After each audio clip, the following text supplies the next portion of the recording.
mak kita ya Kakak ya. Oke. Bertambah Siap lagi. Kakak, terima kasih waktunya. Mohon izin saya simak sambil perjalanan ya Kak. Siap Kak Karena ini Ebi. sangat berharga berkasih bagi kami semua. Terima Ya, kasih, sukses untuk semuanya. sama-sama Kak Ebi. Terima kasih kembali. Sukses selalu. Hati-hati di jalan.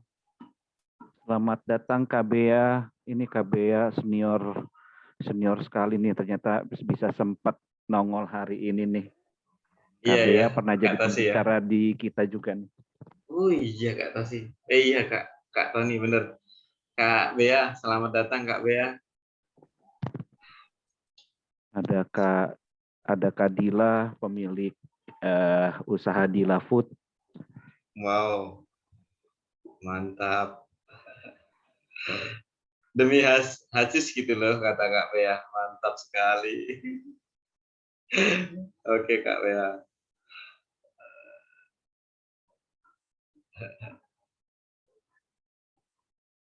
Oke, semakin bertambah terus.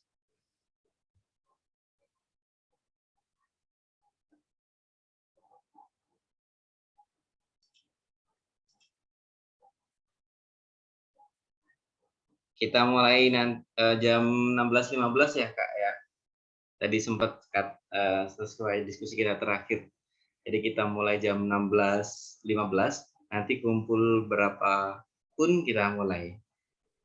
Oke, siap jam. Berarti kita mulai 7 menit lagi ya. Iya, betul Kak Tony. Kita mulai jam 7 menit lagi nanti.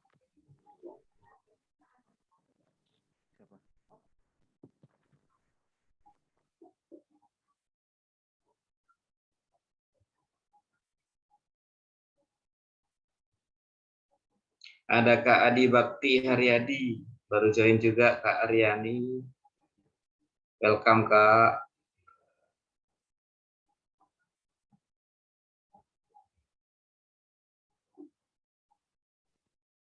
Welcome Kak.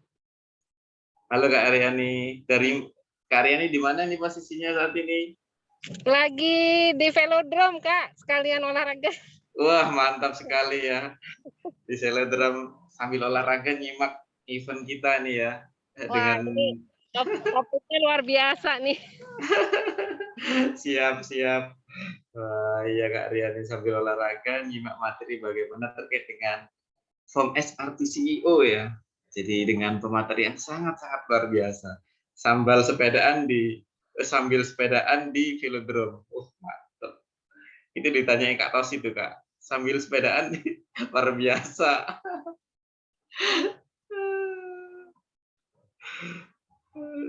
Sambil sepedaan di velodrome. Kak Tos juga hobi sepedaan juga nih Kak. Sama nih. HRD bisa jadi CEO nih, pasti orang-orang hebat nih. Betul Kak. Apalagi nih Kak Tosi juga, Kak Rina juga sama alumni Astra juga nih ya.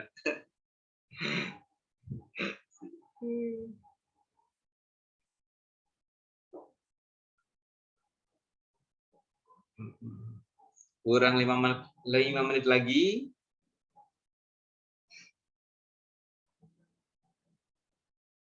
Sambil terus kita tunggu ya Kak semua.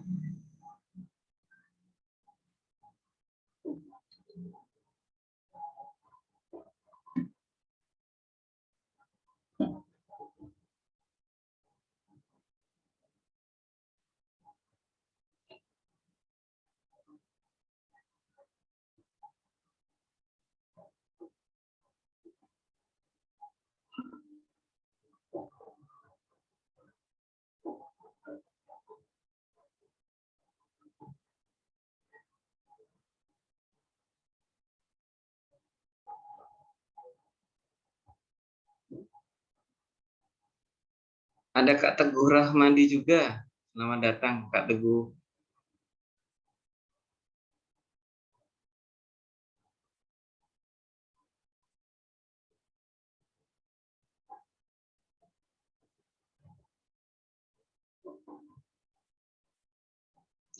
Oke, ini ada Kak Tosi. Kak Tony juga pemilik Tony Food Tester nih.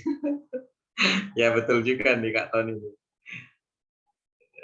Betul Kak Tosi, kalau Kak Tony community tester, betul ya Kak Tony ya? Iya, suka pesan sama Kadila, coba aja deh. Mana nih Kadila? Halo Kadila, tester dong Kadila. Mana Kak Dila suaranya Kak Dila? Tester dong.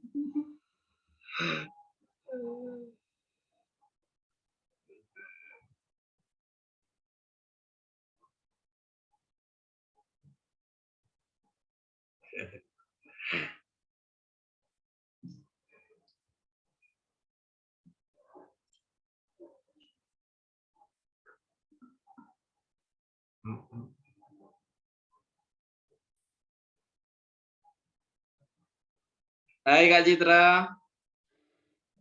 Hai Kak, apa kabar? Selamat sore, semangat pagi. Sehat? Gimana kabarnya? Sehat Dulu Kak? deh, sorry ya aku telat ya. Gak Hai apa-apa semua Kak. kakak-kakak sehat semua ya. Sehat semua Silakan Kak silakan Citra. dilanjut. Saya ngikut Siap. nyimak ya. Iya Kak Citra. Kak Thank Citra you, ini Kak dari Rita. Surabaya nih. Luar biasa. Thank you juga Kak Citra. Mantap.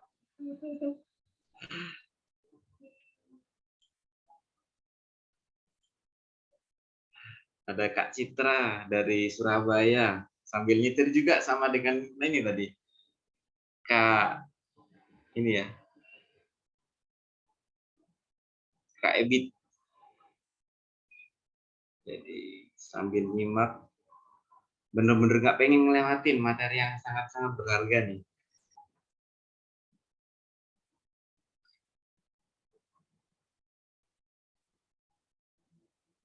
Oke, kurang 2 menit lagi.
Oke.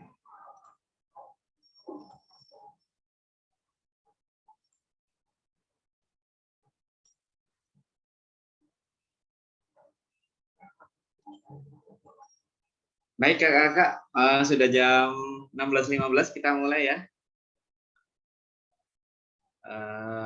Sebelumnya Assalamualaikum warahmatullahi wabarakatuh. Salam sejahtera bagi kita semua. Salam kenal dengan saya Rian, kakak-kakak semuanya dari tim HC4As. Di sini ada juga Kak Tosi, ada Kak Tony, ada Kak Citra, dan kita semua ada di sini nyimak terkait dengan materi apa sih yang sepertinya sangat-sangat menarik ini. Sebagaimana yang sudah diinformasikan sebelumnya bahwa materi yang akan dibahas kali ini adalah terkait dengan From SR to CEO yang akan dibahas oleh pemateri kita yang sangat-sangat berpengalaman. Siapa dia? Pemateri kita ini di sini adalah ada Kak Rina Apriana ya. Karena tak kenal maka tak sayang, maka perlu dong kita mengenal siapa sih Kak Rina Apriana itu. Nah, Kak Rina Apriana seperti yang sudah kita ini ya, seperti yang sudah kita simak di depan. Di sini ada Kak Rina Apriana, beliau adalah kelahiran Palembang. Kemudian di tanggalnya tanggal 3 April nih. Nah, barangkali ada yang kelahiran di bulan April juga nih. Kemudian beliau adalah lulusan dari ITB, Magister Management Agribisnis.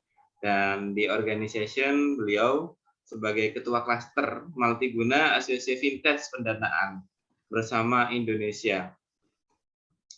Kemudian beliau juga itu dari tahun 2020 sampai sekarang sebagai ketua klaster. Nah, selain itu sebelumnya beliau juga sebagai wakil ketua bidang technical support di Asosiasi Vintage Pendanaan bersama Indonesia atau AFPI ya. Jadi siapa sih yang nggak kenal AFPI ya? Nah, AFPI. Jadi beliau sebagai orang penting di sana ya. Kemudian karir journey beliau itu dimulai di tahun 2006.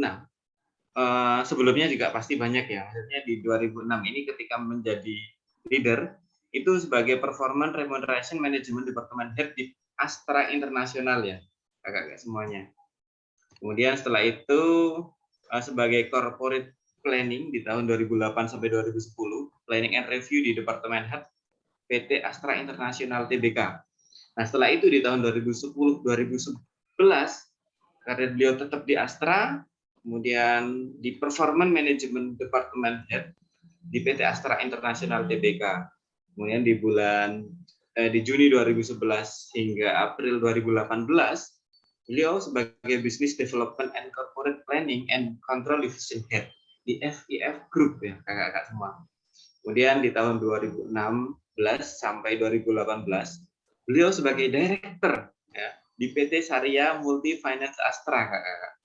Dan sampai akhirnya di April 2018 sampai dengan saat ini Kak Rina sebagai Presiden Director di PT Astra Welab Digital Arta atau Maukes ya kalau kakak sempat lihat di Maukes, disinilah beliau Kak Rina Apriana ya sebagai Presiden Direkturnya. Nah keren sekali ya perjalanan karir beliau ya kakak ya, mulai dari HR hingga saat ini beliau sebagai Presiden Direktur. Nah kepada Kak Rina Apriana, disitulah terkait dengan profil beliau. Pada Kak Rina Apriana, dipersilakan ke atas waktunya. Terima kasih banyak atas kehadirannya. Aplaus buat Kak Rina. Ya, makasih Kak Rian ya. Iya Kak, betul. Ya di sini kakak-kakak semua ya. Iya Kak. Oke, thank you ya semuanya yang udah hadir. Ya, mungkin pertama, Assalamualaikum warahmatullahi wabarakatuh. Kenalan dulu ya, tadi sudah diperkenalkan. Ya, nama saya Rina Apriana ya sesuai gitu ya. Saya lahir bulan April. Jadi namanya Apriana bukan Agustina gitu ya. Kalau Agustina akhirnya Agustus gitu Kak Rian ya. Oke. Perjalanan karir saya di Astra. Jadi sampai sekarang juga saya masih di Astra. Saya dengar tadi ada beberapa yang alumni Astra sudah alumni gitu ya. Tapi kalau saya masih sampai sekarang teman-teman gitu ya. Ya hari ini from HR to CEO gitu ya. Agendanya gitu atau judulnya gitu ya, sambil menunggu teman-teman yang lain ya sudah kita mulai saja. Karena kalau enggak kita menunggu habis waktu malah sayang gitu ya. Oke. From HR to CEO sebetulnya apa sih? Pasti nanti akan nanya lah, gimana bisa ya gitu. Bisa kok gitu. Ujung-ujungnya ya apa sih? Agile dan versatile gitu. Jadi ada 3 poin di sini yang saya bilang ya, sedikit keunikan dari saya gitu. Kalau misalnya saya mau bisa mengartikulat gitu. Yang pertama saya lulusan IPB. Ya, tidak berarti orang IPB nggak bisa jadi CEO. Tapi CEO apa dulu? Saya CEO digital company loh. Nggak ada hubungannya dengan tanam menanam. Ini Auda ini fintech digital company. Ya, jadi end to end kita digital. Satu saya IPB, saya CEO digital company. Yang kedua adalah saya HR, ya bisa jadi CEO. Jadi teman-teman di sini semua saya tahu ini penggiat HR semua. Sampai sekarang saya masih HR karena HR di company saya masih under CEO gitu ya. Karena saya pikir saya belum ketemu orang yang memahami HR seperti saya memahami HR gitu, basic thinking dan sebagainya gitu ya. Jadi saya pikir ya sudahlah, secara strategik saya tetap pegang gitu. Yang ketiga, keunikan yang berikutnya adalah ini tidak gender ya teman-teman, saya cewek gitu ya. Saya cewek, emak-emak gitu ya. Jadi jangan khawatir yang di sini ibu-ibu gitu ya. Bisa gitu. Jadi CEO digital company. Jadi intinya adalah bisa gitu. Fokusnya tadi apa sebetulnya gitu ya. Tadi saya bilang bisa.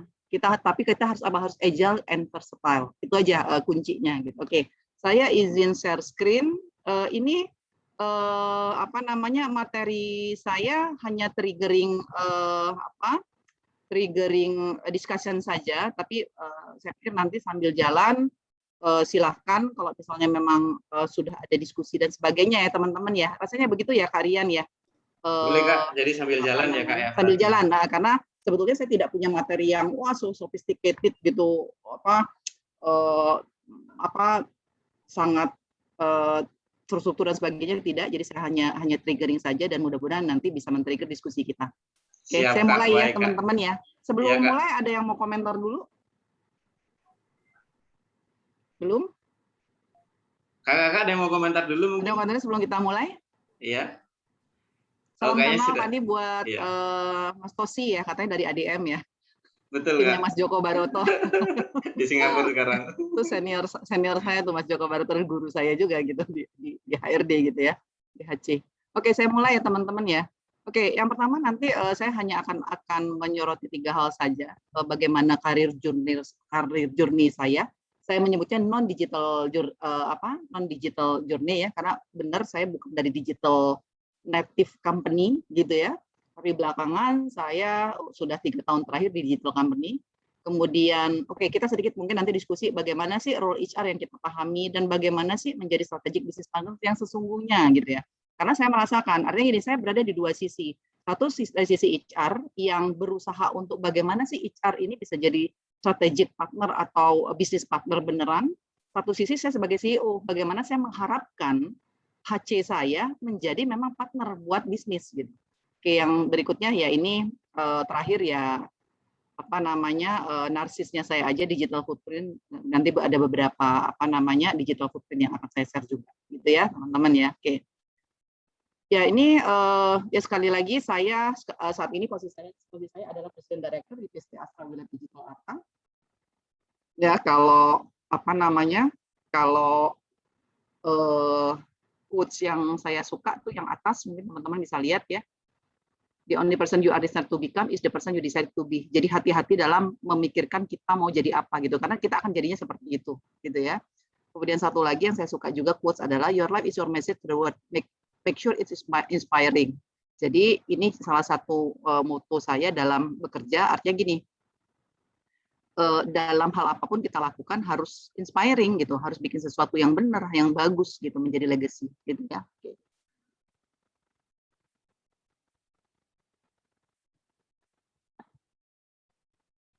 Oke, ini adalah perjalanan karir saya sedikit ya. Jadi tadi saya awal karir saya di HRD di AI PT Astra International Tbk di corporate function ya. Tepatnya di performance and remuneration management. Jadi urusannya adalah mengenai salary, benefit, salary survey, define benefit, ngitung salary increase, ngitung bonus, ngitung tunjangan makan, tunjangan medical dan sebagainya ya. Dan performance management, bagaimana mendefine performance kriteria, bagaimana kurva normal, itu hal-hal yang sangat familiar buat kita teman-teman di HRD gitu ya, di HC ya. Tapi karena fungsinya adalah corporate, jadi itu bukan eksekusi ya teman-teman. Jadi kita mendefine policy. Nanti policy itu akan diturunkan ke anak perusahaan, kemudian anak perusahaan yang mengexecute, artinya mengimplement itu untuk karyawan-karyawannya, kira-kira seperti itu. Oke. Di situ saya cukup lama, kemudian sampai dengan pertanyaannya mungkin gini, bagaimana sih awal mula menyimpang ke bisnis gitu ya? Karena saya orang HRD murni dari awal gitu. Pengalaman saya lebih dari 10 tahun di HRD. Walaupun saya core-nya di performance and reward management, tapi saya sudah sempat juga ke area yang lain di HRD, maksudnya di HC ya. Jadi saya pernah di people development juga, pernah bikin training juga gitu ya. Pernah juga ngurusin masalah kompetensi, organisasi dan seterusnya. Jadi memang saya cukup komplit lah di HRD, walaupun core saya kalau ditanya core-nya apa sih di HC-nya, saya adalah lebih ke performance and reward management gitu ya. Urusan yang begitu. Nah, saya menyimpang ke bisnis itu sejak kapan gitu. Nah, pertama kali saya mulai cross ke bisnis itu pada saat saya diminta untuk take care yang namanya corporate PDCA, planning and review di AI gitu ya, di Astra International Tbk, di corporate, sekali lagi masih di corporate. Itu apa sih gitu. Jadi poinnya gini, pada saat saya di HC terakhir, di ujung-ujung hari saya di HC, itu kan memang tadi yang saya bilang, saya salah satu yang responsible untuk take care urusan company performance ya. Nanti kan biasanya kalau di Astra nanti ada ratingnya, company-nya ratingnya misalnya good, very good gitu. Kemudian dari situ nanti dia jatah bonusnya misalnya kuenya berapa besar gitu ya. Kemudian nanti diturunkannya seperti apa. Nah, pada saat mendefine apa namanya kue-kue itu ada company performance yang dipertimbangkan, gitu ya. Jadi company performance-nya misalnya apa? Oh, kalau otomotif itu satu, misalnya pasti paling ujung financial trading profit. Yang kedua volume, berapa jumlah apa namanya produksi, gitu ya. Kemudian juga ada urusan productivity, seberapa besar productivity itu. Jadi key performance indicator dari masing-masing company itu dipertimbangkan sebagai apa trigger untuk kita menghitung ini company ini performance-nya seperti apa, kue bonusnya seperti apa, kira-kira seperti itu ya. Jadi ada sedikit nyerempet ke area company performance.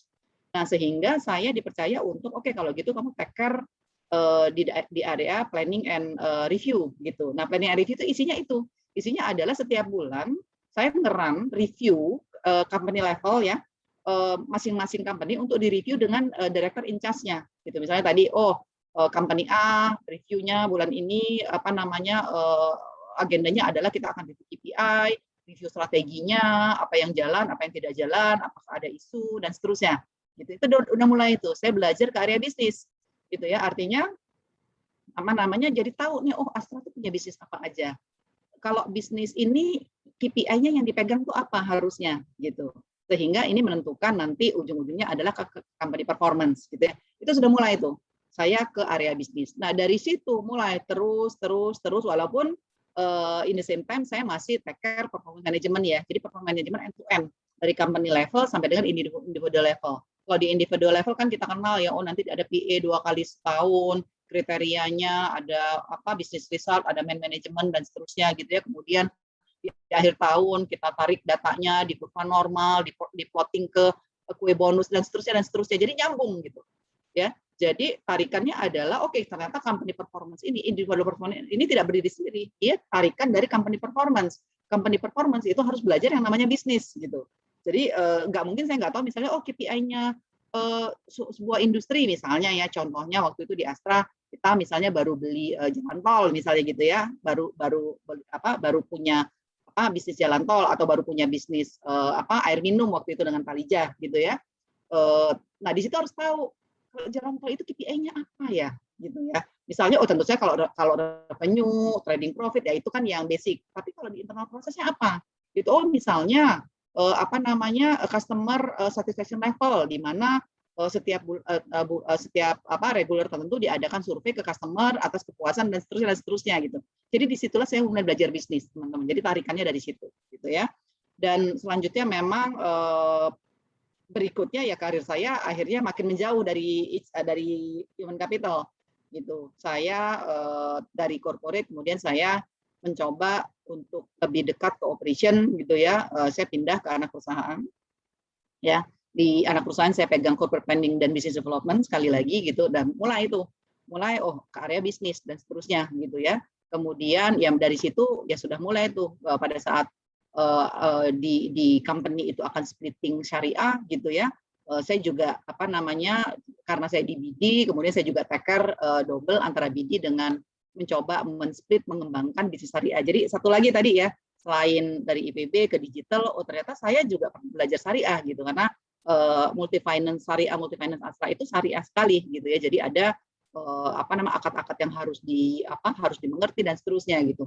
Sekali lagi pertanyaannya yang sering tanya ke saya, kok bisa? Ya bisa gitu karena kita agile, versatile, belajar gitu. Once sudah dikasih tanggung jawab nggak bisa bilang, oh saya nggak ngerti, nggak bisa, harus ngerti gitu. Poinnya seperti itu. Nah pada akhirnya karir terakhir saya yang sekarang adalah saya di digital company, fintech lending, dari tahun 2018 ya sekali lagi karena saya di business development, kemudian pada saat company mengembangkan Astra akan mempunyai digital company, fintech lending, akhirnya saya yang diminta untuk take care. Sekali lagi pertanyaannya, tahu nggak waktu itu? Nggak tahu, saya juga bukan orang digital gitu, saya juga bukan digital native gitu, saya dari HC, tapi balik lagi tadi begitu sudah dipercayakan ya kita harus belajar gitu ya. Oke. Mungkin sekilas itu perjalanan karir saya ya. Mungkin nanti sambil jalan kalau ada yang mau tanya silakan. Tapi saya lebih lanjut nanti mau membahas mengenai di sisi HR-nya gitu. Oke, saya next.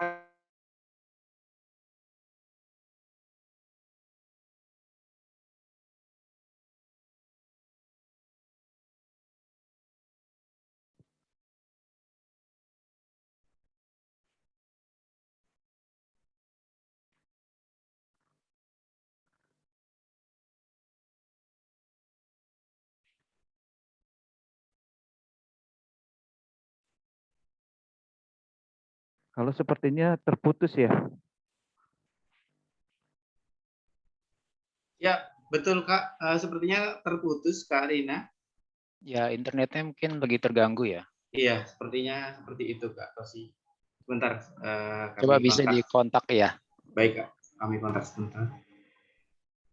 Ini berarti Kak Tosi waktu di Astra Daihatsu berarti suka berhubungan juga nggak sama Kak Rina? Karena dia kebetulan kan dia di corporate-nya tuh di Astra Internasionalnya tuh.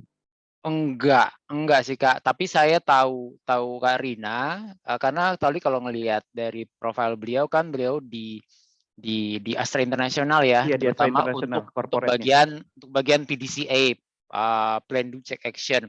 Saya memang pernah dengar beliau, tahu beliau, tapi tidak berhubungan secara langsung sih. Oh, Karena PDCA itu di bawah Business Development kalau nggak salah ya saat itu, bukan di bawah HR. Ketika dia di PDCA ya, tapi kalau Oke. misalnya pas lagi ngurusin performance itu di bawah HR. Cuma nggak pernah kontak secara langsung sih. Oh iya, karena Juni 2010 dia di performance management ya. Sebelumnya juga pas, tadi Halo? lihat awalnya juga. Oke. Halo? Oke, Tadi kembali. saya Ya, sempat halo. hilang ya? Ya sempat hilang Kak. Waktu Oke. Betul Kak. terakhir itu Oh ya, oke. pas mau pindah ke slide selanjutnya. Nah, selanjutnya, oke. Sebelum saya Ya. lagi selanjutnya, mungkin ada diskusi dulu. Feel free. Sepertinya bisa dilanjut Kak. Lanjut ya. Ya Kak, lanjut dulu. Disable saya, ini disable saya. Ini. Oh maaf, saya jadiin co-host dulu ya. Ya. Oke, sudah. Oke.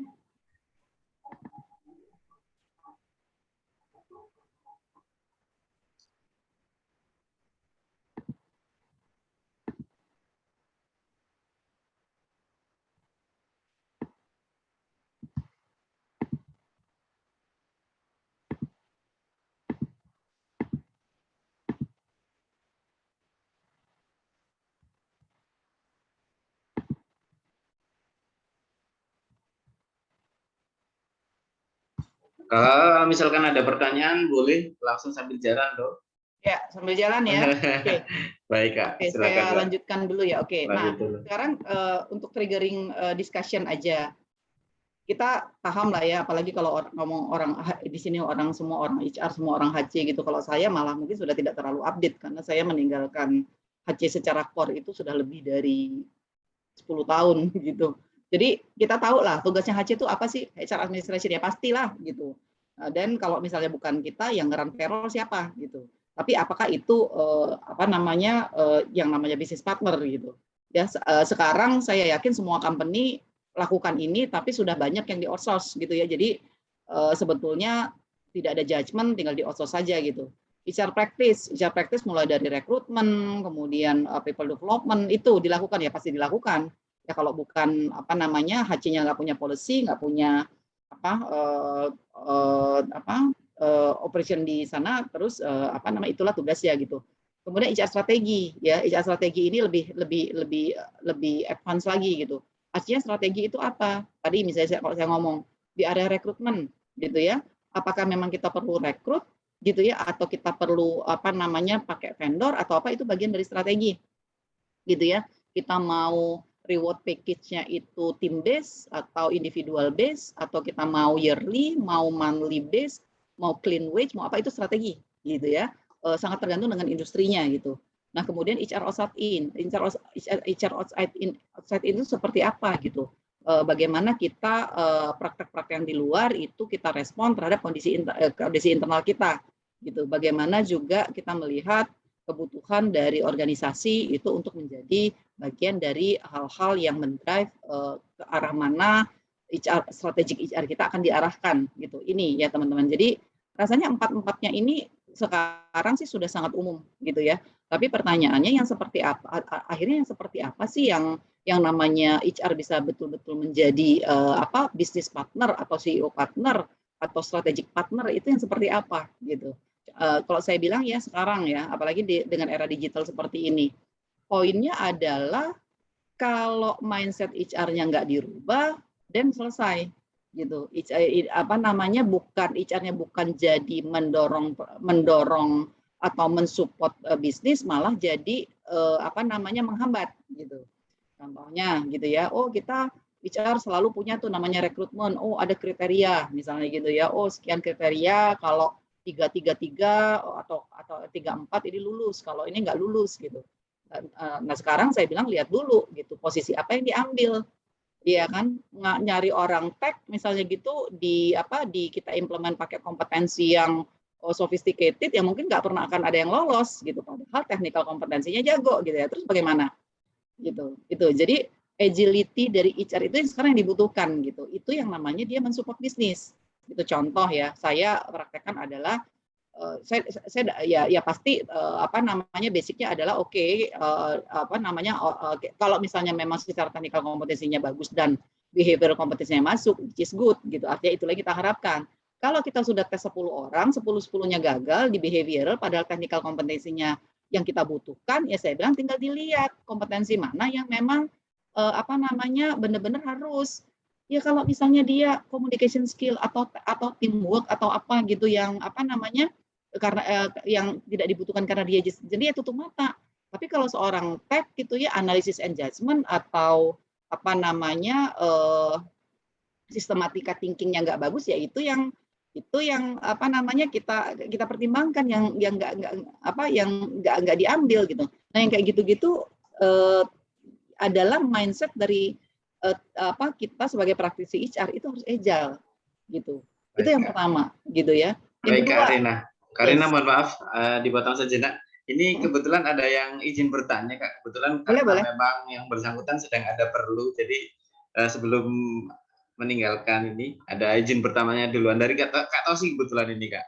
Ya, silakan Kak Tosi. Ya, yang pertanyaannya adalah di perjalanan Karina menjadi CEO, apakah membutuhkan mentor? Lalu siapa saja mentornya kalau boleh tahu, Kak? Dan poin pembelajaran penting apa yang membutuhkan mentor? Ya. Oke, ya. Terima kasih. Ya, thank you Kak Tosi atas pertanyaannya. Gini, itu beberapa kali memang orang tanyakan gitu ya. Apakah saya, kalau ditanya nih siapa mentornya Rin? Terus terang saya tidak punya satu yang benar-benar top of mind langsung ini gitu misalnya gitu ya.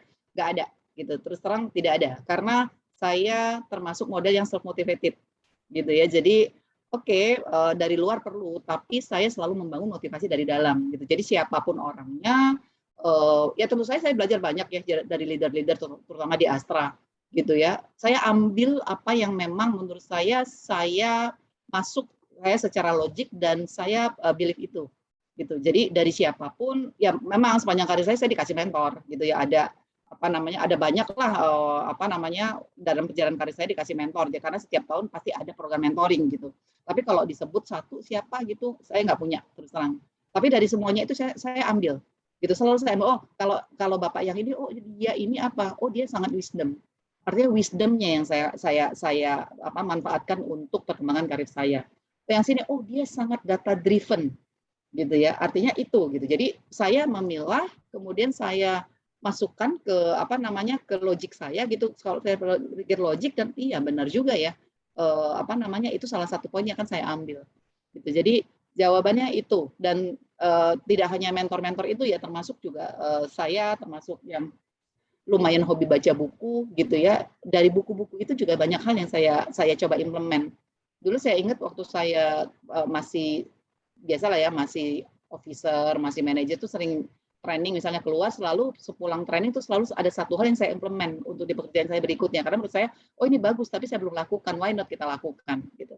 Jadi kalau diminta sebut satu nama mentor, saya nggak bisa gitu, karena saya menghargai semua mentor saya gitu ya. Dan dari setiap mentor saya berusaha menemukan sesuatu untuk saya bisa ambil gitu. Kalau belum ketemu, saya merasa kok sayang ya waktu yang sudah saya habiskan atau waktu yang sudah beliau longgarkan untuk saya gitu. Jadi saya selalu berusaha menghargai bahwa saya ambil satu hal gitu yang memang betul-betul menurut saya secara logik masuk dan saya implement itu.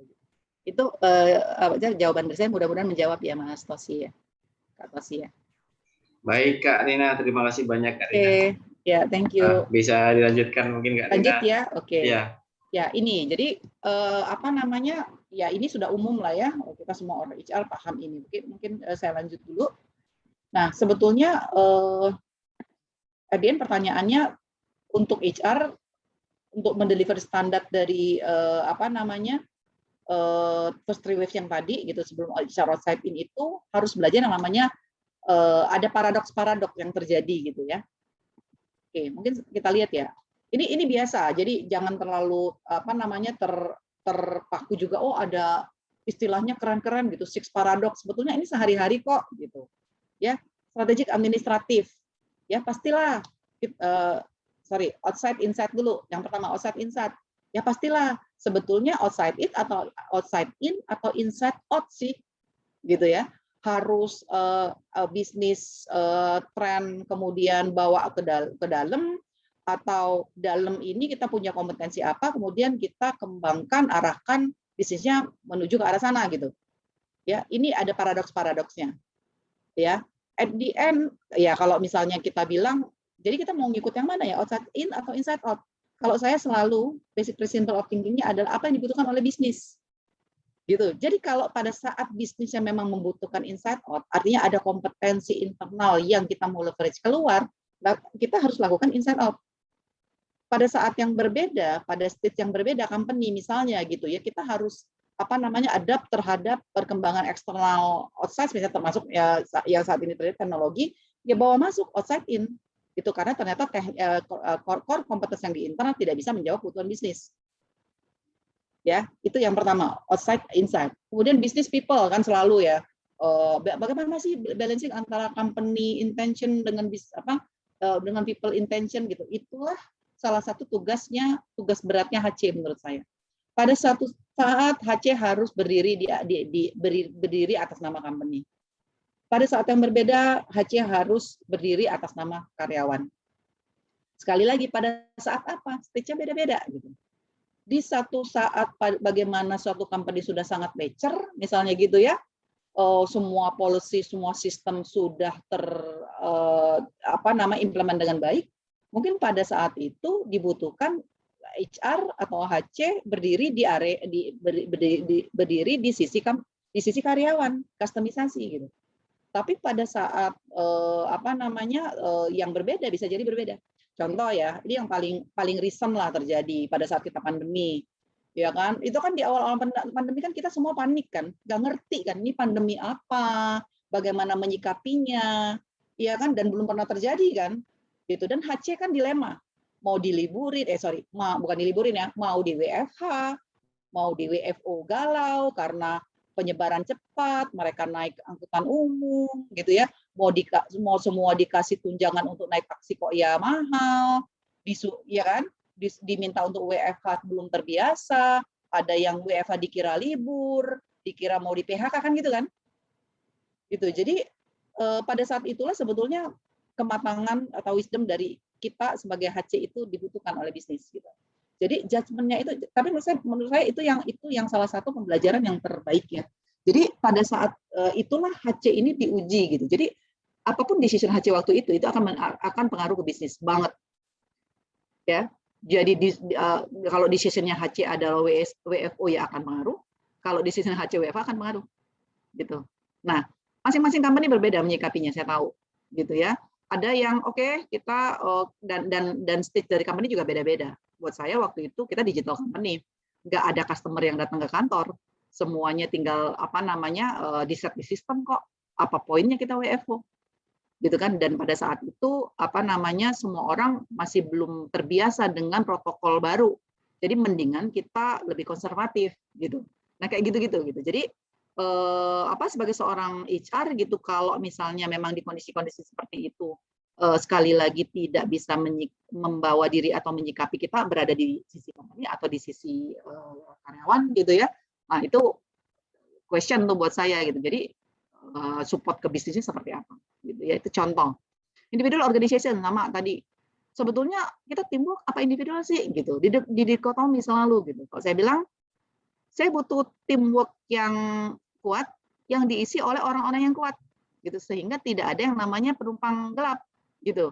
Jadi kan problemnya teamwork itu kan selalu adalah penumpang gelap gitu ya, seolah-olah timnya bagus tapi ada orang-orang yang sebetulnya kompeten, yang nggak bisa begitu gitu. Jadi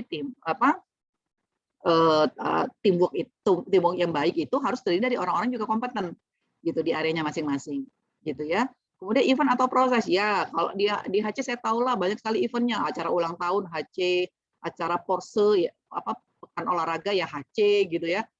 Kemudian itu yang bentuknya adalah event. Belum lagi ini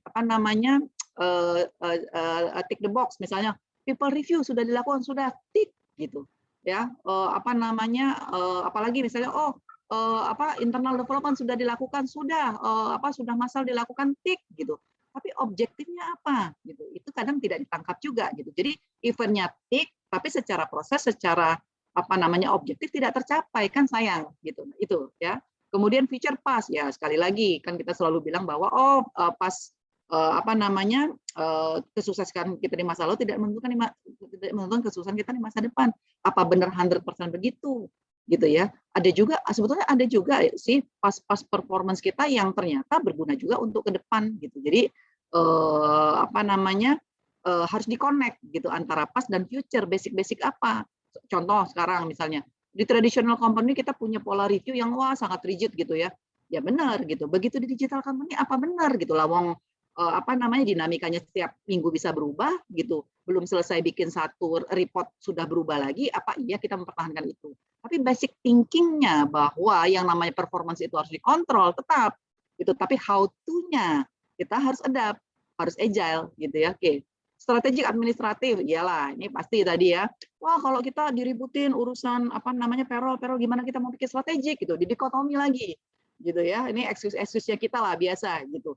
Nah, yang tadi saya bilang, dipilah mana yang no judgment lempar keluar, tutup mata gitu, nggak perlu judgment, tapi yang perlu judgment, perlu strategik, perlu mikir, perlu analisa, itu yang diambil rules-nya gitu ya teman-teman ya. Jadi itu, jadi kalau pemahaman kita atas hal-hal itu sendiri masih in between gitu ya, masih kadang-kadang galau, ya mungkin dijejekin dulu gitu. Sebetulnya bisnis ini ke arah mana membutuhkannya gitu ya. Sekali lagi bisnis objektif yang utama. Semua yang lain-lain itu adalah how to gitu ya. Tadi rekrutmen, objektifnya apa sih? Objektifnya adalah ada orang misalnya gitu, ada talent atau ada sumber daya untuk mendeliver pekerjaan sehingga bisnis company KPI company tercapai, kan objektifnya itu gitu ya. Nah, apakah selalu dibilang harus dengan cara rekrut karyawan tetap gitu, atau oke lah ya itu ada regulasinya. Kalau saya bilang enggak, pada satu saat tertentu saya pakai vendor aja, pakai konsultan. Ya kan? Gitu. Jadi itu jadi pemahaman akan apa sih memang objektifnya gitu. Jadi rekrut pengadaan manpower itu bukan selalu rekrutmen untuk mencari orang karyawan tetap gitu. Tapi bagaimana mengalokasi sumber daya. Oh, yang ini harus karyawan tetap. Yang ini cukup vendor karena ini nanti setelah selesai satu proyek selesai. Yang ini magang aja lah, cuma telepon-telepon doang kok nggak ada judgement gitu. Gitu ya. Jadi itu yang harus benar-benar kita pahami ke arah mana bisnisnya. Otherwise kita stuck ke rekrutmen, ya cari orang, rekrut orang, harus dites bla bla bla gitu. Jadi kejebak ke eventnya tadi gitu. Padahal bisnis objektifnya tidak dicapai. Itu ya teman-teman ya. Oke, sampai sini dulu ada diskusi. Ada Kak, tadi ada pertanyaan. Ini dari Kak Ica. Jadi pertanyaannya dari Kak Ica atau Kak Arisa ini adalah, kalau di perusahaan yang semua CEO itu hanya diduduki oleh pemilik dan family-nya, gimana ya Kak? Padahal untuk bisa memberikan perubahan yang lebih baik dan perubahan yang besar, kita harus punya power. Gimana menurut Kakak? Makasih. Oke, itu klasik ya. Jadi kalau menurut saya gini ya, mau family business, mau profesional, mau TBK, mau PT, mau apapun gitu ya. At the end bisnis kan punya objektif ya. Itu aja yang dipegang. Gitu. Ya, bisnis objektif ada. Satu pasti apa? Revenue, volume, profit gitu ya, growth gitu. Itu yang dipegang gitu. Nah, dengan megang itu sebetulnya kita yang dituju tuh clear gitu. Nah, tadi terkait dengan kita harus punya power gitu ya. Saya coba memahami dulu power yang seperti apa gitu ya. Maksudnya gini, kan gini, yang utama adalah bisnis objektif. Semua function itu how to-nya gitu. Lah kan gini aja. Lah kalau kita perlu revenue sekian, volume jualan harus sekian, berarti kalau kita turunkan ke hitungan productivity, orangnya butuh sekian misalnya gitu ya. Ya, dengan cost sekian. dengan time frame yang sekian. Itu aja sebetulnya. Rasanya itu tidak ada kaitannya dengan power dan sebagainya. Itu kan how to. Gitu. Itulah sebetulnya apa namanya tadi kita menjembatani antara bisnis objektif dengan bagaimana kita mensupport bisnis di area HC sehingga itu bisa tercapai.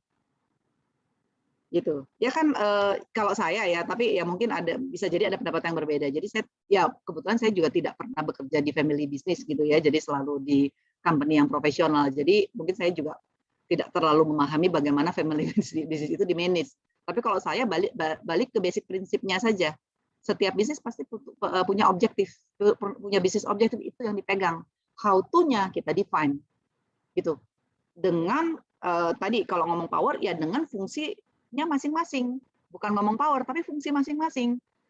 Gitu. Kalau HR ada tadi menyediakan sumber daya, menyediakan orang yang kompeten, menyediakan orang yang produktif, kan gitu kan tugasnya kan. Mungkin di sisi yang lain misalnya teman-teman kita di finance gitu ya, oke, apa namanya mengalokasi dana, mengkontrol misalnya efektivitas dari cost and benefit gitu. Jadi fungsinya masing-masing itu how to-nya. Ya. Itu sih jawaban saya. Mudah-mudahan menjawab ya. Ya, ada lagi? Baik Kak, terima kasih. Mungkin yang pertanyaan silakan Kak Ica. Boleh? Mungkin Kalau masih mau dielaborate lanjut boleh. lagi. Punten ya, boleh open mic ya? Ini Videonya juga open boleh, video Kak. juga. Apa video di-pin juga aja. Kak? Ada. Jadi kelihatan. Apa video juga Kak open Ica? video ya, maaf. Oh, maaf. siap Kak. Oke. Kak Rina, misalnya Yes. nih, saya sih berpikir karena memang saya bekerja di apa namanya company yang memang family semua gitu ya. Jadi kalau misalnya contoh case-nya gini Kak, misalnya kita sudah punya program nih ya, kita sudah punya program. Nah program itu kan harus dieksekusi. Nah ketika eksekusi, karena kita tidak punya power, akhirnya decision-nya itu pasti ke atas kan. Nah kalau ke atas biasanya suka terbenturnya di situ Kak gitu. Tapi kalau misalnya kita ada di posisi yang atas, otomatis kan kita punya power untuk melakukan decision sendiri. Nah itu sih biasanya sih yang jadi kebentur-benturnya di situ gitu. Padahal sebenarnya menurut kita itu, wah kita bagus nih, kita sudah presentasikan, kita sudah berikan proposal, ini bagus loh ternyata, tapi pandangan kita dan pandangan CEO-nya kadang tidak sejalan. Nah itu yang kadang mentok gitu sih Kak. Ya, itu betul. yang dialami. Benar. Jadi benar sih kalau power itu memang tadi saya setuju. Ya, jadi maksudnya saya ginilah, saya ya sebagai CEO, saya pegang HR, ya program-program HR apa namanya akan lebih mudah gitu kan kira-kira begitu. Tapi kan tadi balik tadi basic principle saya. Setiap bisnis punya objektif gitu. Artinya apa? Artinya apa yang ditawarkan oleh HC menurut top management, mereka tidak buy-in bahwa itu apa namanya adalah cara untuk bisa memastikan bisnis objektifnya tercapai. Jadi harus balik ke kita lagi gitu, introspeksi gitu. Ya kecuali memang apa namanya saya nggak tahu lah ya case-nya seperti apa. Karena menurut saya ya bisnis objektif is apa namanya utamanya, yang lain itu how to-nya. Gitu. Jadi kalau how to-nya ini tidak dibuy-in, ya mungkin harus duduk lagi sebetulnya objektifnya apa. Bisnis objektifnya apa dan dari masing function ini apa yang menjadi activity gitu. Kalau saya sih tetap ke arah situ ya. Ya otherwise ya memang apa namanya ya harus dilihat lagi. Yang nggak sepakatnya itu apanya gitu, apakah how to-nya, apakah apa namanya memang berbeda dari bisnis objektif, atau how to-nya mereka berpikir ada how to yang lebih efisien mungkin gitu ya. Jadi disamakan dulu gitu ya. Ya biasanya pertimbangannya ke efisiensi sih ya Kak ya. Nah, betul, itu selalu makanya tadi ya di perjalanan karir saya tadi ya, saya kan sempat nyatuin tuh antara company performance dengan HR kan. Nah disitulah sebetulnya saya belajar itu bahwa at the end sebetulnya bisnis objektifnya apa itu terus disepakati gitu. Baik. Ya kan kemudian how to-nya di-define. Iya kan? Nah, kalau ini tidak terjadi, ya ini tidak tercapai. Gitu. Nah, pada saat mendefine activity itu ya mungkin yang perlu apa namanya diskusi gitu. Artinya tadi yang saya bilang kan kalau kita pegang objektif tadi kan tidak selalu dengan lu rekrut orang baru misalnya gitu ya. Gitu. Kan mungkin temporary aja lah cari misalnya konsultan yang bisa bikin bisa bikin sistem itu misalnya gitu kayak gitu. Gitu. Jadi kalau dipegang objektifnya menurut saya banyak hal yang terjawab sebetulnya gitu. Kadang-kadang kita ya terus terang saja gitu ya, karena saya juga bagian dari HR. Kadang-kadang kita tuh pegang function kita nih, saya kan rekrutmen gitu kan. Saya kan ini gitu. Begitu rekrutmen, begitu saya bilang oke, kalau gitu cari vendor. Oh, itu bukan bagian rekrutmen gitu. Itu ya. Jadi misalnya gini, apalagi misalnya contoh lagi misalnya tadi bagi apa namanya yang tadi ya kasus kita pandemi gitu ya. Kan orang akhirnya kan menoleh ke HR semua kan. Jadi gimana nih Pak HRD, kita masuk, nggak masuk, WFH kan gitu kan. Kalau kita bilang gitu. Nah, itu yang saya bilang kalau kita memahami roles kita bahwa at the end kita ini kalau misalnya memang mau menjadi business partner harus memang menjadi business partner. Gitu memberikan solusi. Gitu. Karena pasti hal-hal yang sudah didorong ke HRD adalah hal-hal yang sulit gitu. Ya kan? Putusin WFH itu apakah bukan hal yang sulit loh. Gitu. Ya kan? Dua-duanya ada resiko. Ya kan? Di WFH-in resiko, di WFH-in resiko gitu. Ya kan? Itu ya. Oke. Yuk. Ya. Oke, terima kasih Kak Rina. Ya, sama-sama. Ada lagi? Baik, makasih Kak Isa pertanyaannya. Ada lagi mungkin pertanyaan dari Kak? Oh, ini ada lagi dari Kak Ella, Kak. Oke. Untuk Kak Ella, Kak Rina, bagaimana cara mengatasi pada saat di offering menjadi CEO untuk perusahaan startup? Apakah diperlukan tipe micromanaging terlebih dahulu karena harus mendevelop semua dari awal? Kebetulan saat ini banyak perusahaan-perusahaan startup yang tiba-tiba banyak CEO yang belum berpengalaman. Nah, ini dari Kak Ella, Kak. Ya, benar, Kak Ella, benar banget ya. Jadi teman-teman ya, saya kalau di antara CEO-nya fintech ya, fintech lending yang di under Afpi itu sekitar 100-an lebih, mungkin saya salah satu yang paling tua. Artinya yang paling matang, yang paling mature gitu. Yang lain itu anak 27 tahun jadi CEO. Anak baru lulus 23 tahun dari Amerika, kemudian ada investor dari China bilang, kamu balik ke Indonesia, saya kasih modal sekian bikin. Gitu. Lah, wisdom anak 23 tahun dengan seorang yang dari Astra 40 sekian tahun gitu ya. Ya, maksud saya nggak bisa dibohongin. Lawang dia manage dirinya sendiri aja masih galau kok gitu. Gitu ya. Jadi tapi dia CEO, gimana pun juga dia CEO gitu. Tapi wisdomnya beda gitu, oke ya.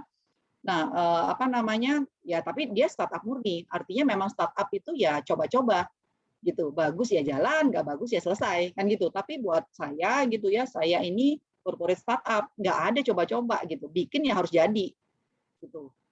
Oke, itu yang pertama ya. Yang kedua tadi apakah bener banget gitu. Jangan berharap saya di industri yang sebelumnya udah settle gitu. Begitu masuk zero lagi. Ya kan micromanaging ya pasti. Lah kalau enggak ya objektif tidak tercapai. Jadi sekali lagi saya orang yang basic principle-nya adalah bisnis objektif ya. Artinya bisnis objektif itu yang menjadi utama. Pada saat stage yang kita micromanaging, lakukan micromanaging. Ya, stage berikutnya adalah kita harus sudah mulai delegate, sudah dapat orang gitu ya, sudah bisa didik orang, ya lepasin micromanage-nya. Gitu, mau nggak mau. Kalau sekarang ditanya setelah 3 tahun gitu, ada nggak yang saya masih micromanage? Ada beberapa. Karena saya kan juga ngelihat kesiapan timnya, kritikal atau tidak, ya kan? Kalau timnya udah ready, ngapain saya micromanage? Ya kan, saya fokus yang lain, gitu. Tapi pada saat timnya memang tidak ready, ya saya harus micromanage. Kalau enggak, satu function ini terganggu, yang lain terganggu, gitu. Jadi begitu kita kembali ke startup dan digital company ya, memang ini dunia kayak dibalik-balik gitu, kayak kebalik-balik gitu. Yang kita biasanya udah tinggal review gitu, materi sudah ada yang nyediain gitu ya, harus balik lagi, bikin PowerPoint sendiri, presentasi sendiri, nyimpulin sendiri, balik lagi. Gitu. Itulah agile, itulah versatile. Tapi kita tahu ada objektif yang kita capai. Gitu. Memang tidak untuk semua orang. Ada nggak orang yang tidak mau melakukan itu? Ada. Orang yang sudah biasa high level harus turun begitu, mungkin buat dia tidak keren atau mungkin tidak sanggup lagi gitu ya, atau sudah lupa. Ya kan? Saya jago Excel dulu waktu ngitung-ngitung bonus misalnya gitu kan. Setelah sekian lama kan saya sudah yang bikin Excel kan pasti tim saya kan, saya tinggal review. Begitu masuk balik lagi saya bikin lagi Excel sendiri gitu. Ya, itu tacit knowledge gitu. Kalau kita memang punya kompetensi itu nggak akan hilang gitu. Itu. Jadi micromanage iya. Ya, jadi tapi saya bilang itu kan pilihan. Tidak semua orang juga mau gitu karena tergantung dari objektif dari orangnya masing-masing. Ada yang sudah biasa high level, suruh turun lagi nggak mau. Gitu. Kalau buat saya versatile gitu. Yang saya pegang bisnis objektif gitu ya. Sekali lagi gitu, sehingga kalau memang itu diperlukan pada saat itu, tapi ya tidak selamanya gitu ya. Nggak juga micromanage udah 3 tahun masih micromanage gitu, ada yang salah gitu ya. Gitu. Oke, mudah-mudahan menjawab. Ya, terima kasih Kak. Ini Kak Erna masih gimana Kak Erna? Ada yang mau ditanyakan lagi? Sepertinya masih ada Kak yang Kak Erna ingin tanyakan. Boleh. Kak Erna ini ya. Oh, sudah jelas Kak. Sudah jelas. Kak Erna Oke. ya. Terima kasih. Ya, thank you. Ada lagi? Mungkin saya sendiri Kak, terkait dengan ini mastering six products yang Kakak sampaikan. Nah Kak, ini yang kebetulan ada di depan ini terkait dengan strategik dan administratif Kak. Ini memang kadang-kala kita sering mengalami dilema di lapangan ya, dimana ketika misalkan terlalu fokus ke administratif, hal-hal yang berkaitan dengan strategik kurang tersentuh begitu. Apalagi itu tadi yang tadi sempat ditanyakan sama Kak Erna terkait dengan perlu sesekali kita sebagai leader melakukan micromanaging ketika area di bawahnya masih belum bisa dilepas. Tapi ketika memang misalkan di atas itu kita kadang-kadang terlalu forsir di sana, yang strategik belum tersentuh. Nah, hal yang sifatnya ideal itu ketika bisnis function yang sifatnya dihadapkan pada strategik versus administratif ini caranya bagaimana Kak untuk Ya.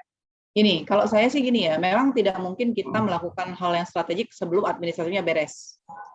Ya, administratif harus beres dulu. Kan nggak mungkin kita bisa mikirin strategi kalau ada demo, gara-gara salary misalnya telat kan gitu kan, yang paling gampang kan. Atau lembur nggak dibayar gitu. Jadi administratif ini harus jadi sesuatu yang excellent dulu gitu.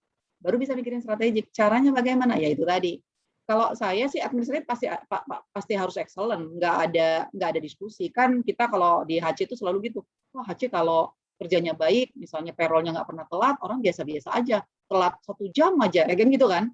Ya memang iya gitu, karena itu kan hygiene gitu, itu kan basic gitu. Jadi memang beresin dulu, mau nggak bisa kita bilang, oh saya nggak mau kerjaan administratifnya, saya mau yang strategik aja nggak bisa.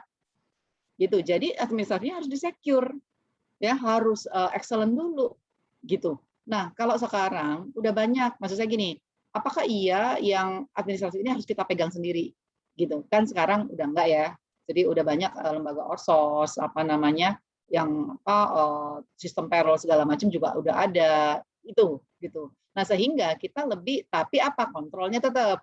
Jangan mentang-mentang kemudian di outsource atau kemudian tidak ada kontrol gitu. Nah, disitulah kemudian kita bisa mikir ke lebih strategik. Itu tadi. Jadi gini ya, misalnya tadi kalau kita kembali ke rekrutmen gitu ya, kan basic prinsipnya tadi pegang lagi, ini rekrutmen itu apa sih gitu, menyediakan sumber daya sehingga KPI company bisa tercapai karena ada sumber daya yang melakukan gitu dulu kan. Jadi strategiknya itu yang dipegang gitu, bukan oke lah ya kriteria gitu, oke lah kita punya basicnya kriteria, tapi nggak muter-muter di kriteria gitu ya kan. Kalau ada hal-hal tertentu ya judgement cepat gitu. Ya tadi contohnya, ini kok udah berbulan-bulan nggak dapat nih orang tag misalnya gitu ya. Oh iya kita udah proses hampir 10 orang, tapi nggak lolos semua gitu kan. Iya berarti nggak strategik. Gitu. Lihat gitu, kamu tuh butuh apa? Lah sampai 100 orang pun kamu tes, kalau masih begitu caranya, ya nggak akan ada yang lolos kan gitu kan.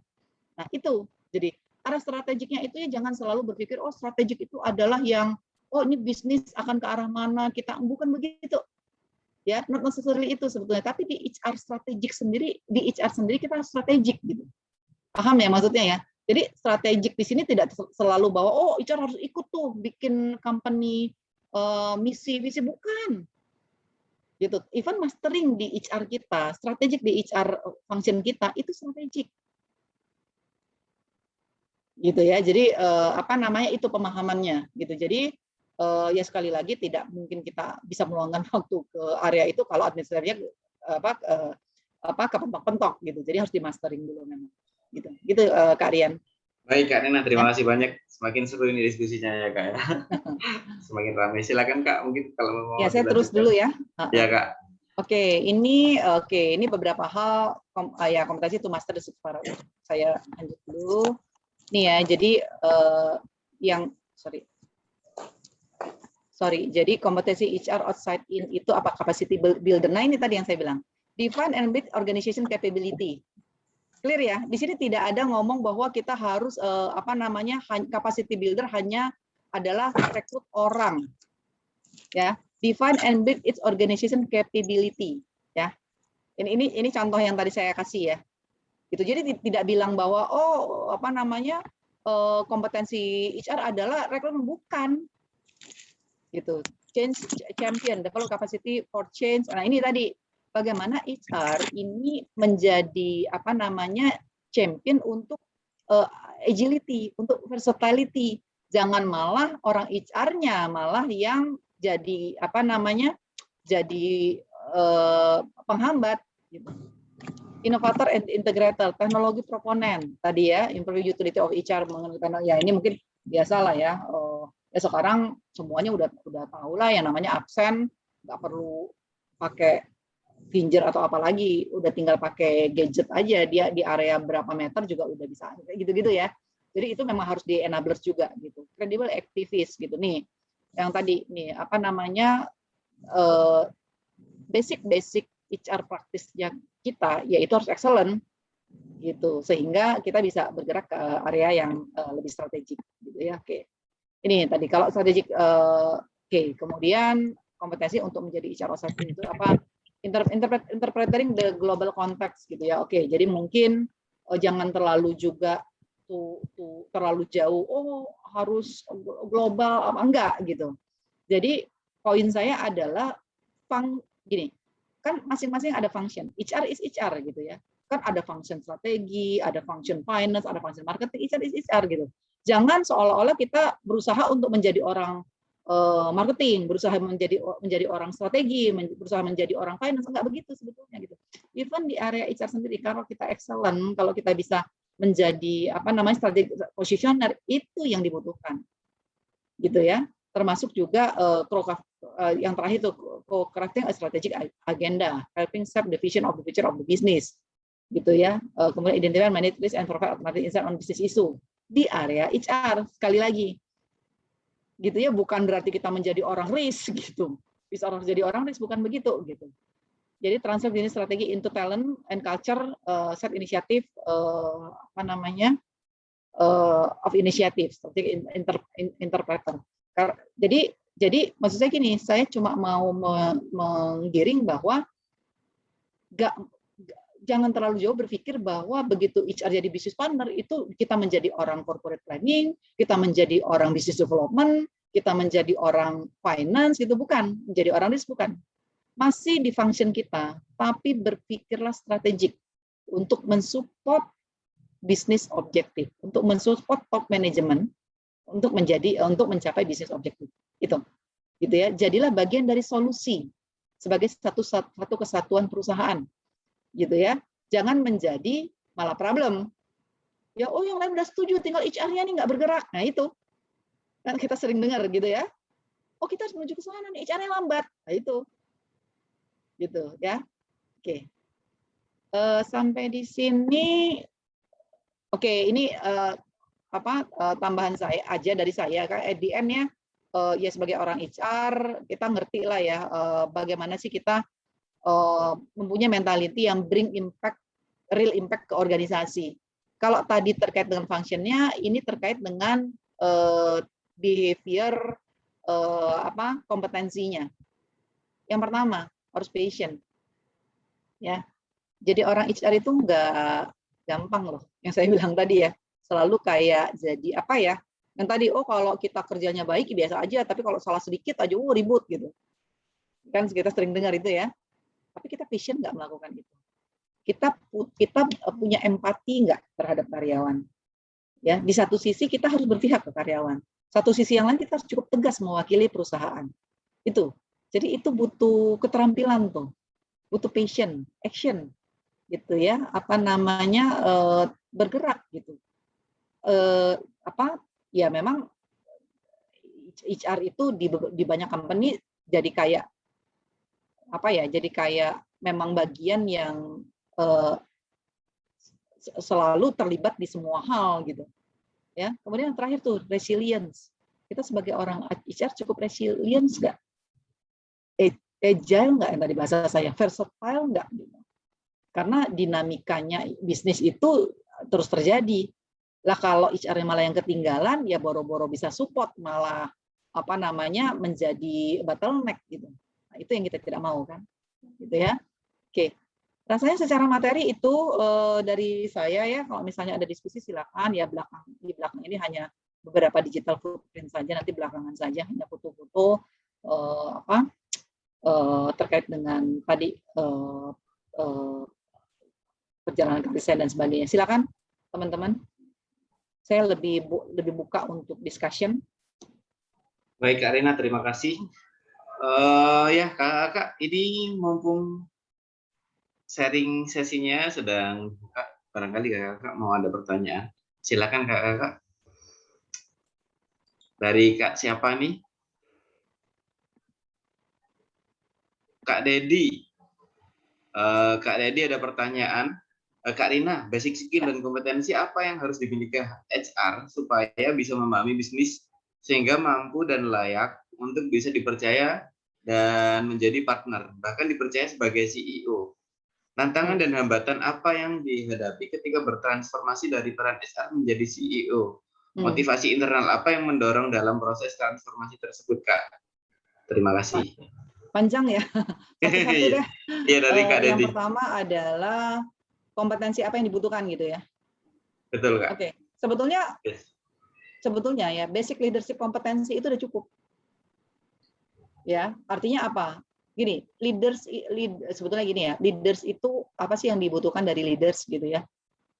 Kalau sudah CEO ya pasti yang pertama tuh business sense gitu. Artinya gini, ya kita punya business sense nggak gitu, karena nggak mungkin juga seorang CEO kemudian tidak cukup agresif untuk ngejar target gitu kan, atau tidak tahu cara target-target itu nanti harus dikembangkannya ke arah mana gitu ya. Ya kemudian pasti leadership ya.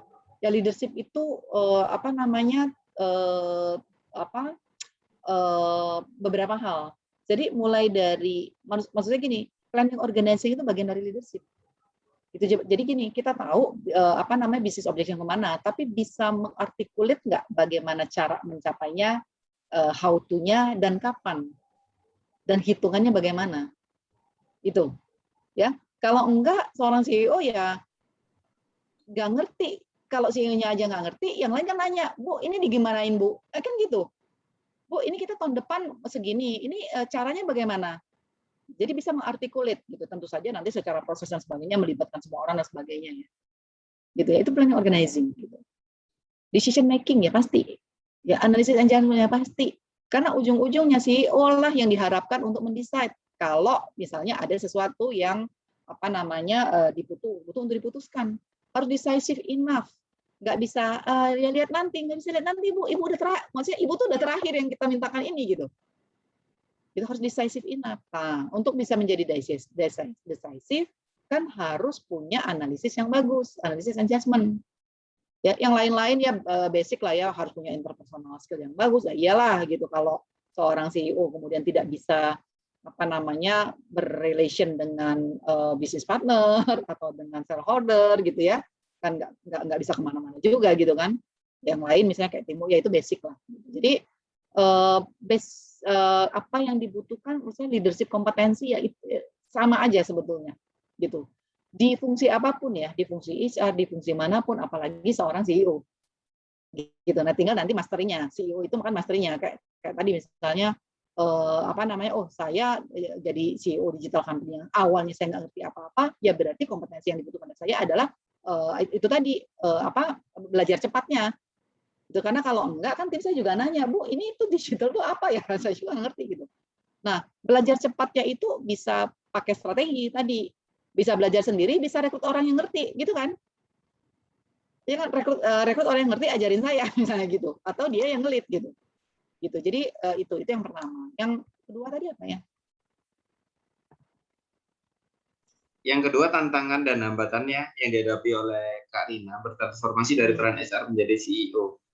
Yang paling besar apa, Kak? Ya, tantangan dan hambatan apa yang dihadapi ketika bertransformasi dari peran HR menjadi CEO. Kebetulan saya dari HR ke CEO-nya itu berproses ya. Jadi tidak langsung HR jadi CEO, tapi kan saya sempat ke corporate planning, ke business development, ke apa namanya, ke syariah gitu. Jadi satu memang melengkapi diri ya. Karena waktu HR kan kita HR fokus ya. Tadi paling kan areanya adalah mulai dari rekrutmen, people development, reward, termination gitu kan. Nah, begitu geser itu memang apa? Saya harus belajar finance. Saya harus belajar marketing walaupun mastering levelnya beda ya. Artinya kan nanti juga saya punya tim kok yang melakukan. Tapi pada saat dia butuh diskusi, dia butuh decision, masa iya saya nggak ngerti? Iya kan? Masa iya saya nggak ngerti top line, middle line, bottom line? Masa iya saya nggak ngerti revenue? Masa iya saya nggak ngerti cara meng-accrue, misalnya gitu ya, yang basic-basic. Itu jadi memang harus meleverage functional.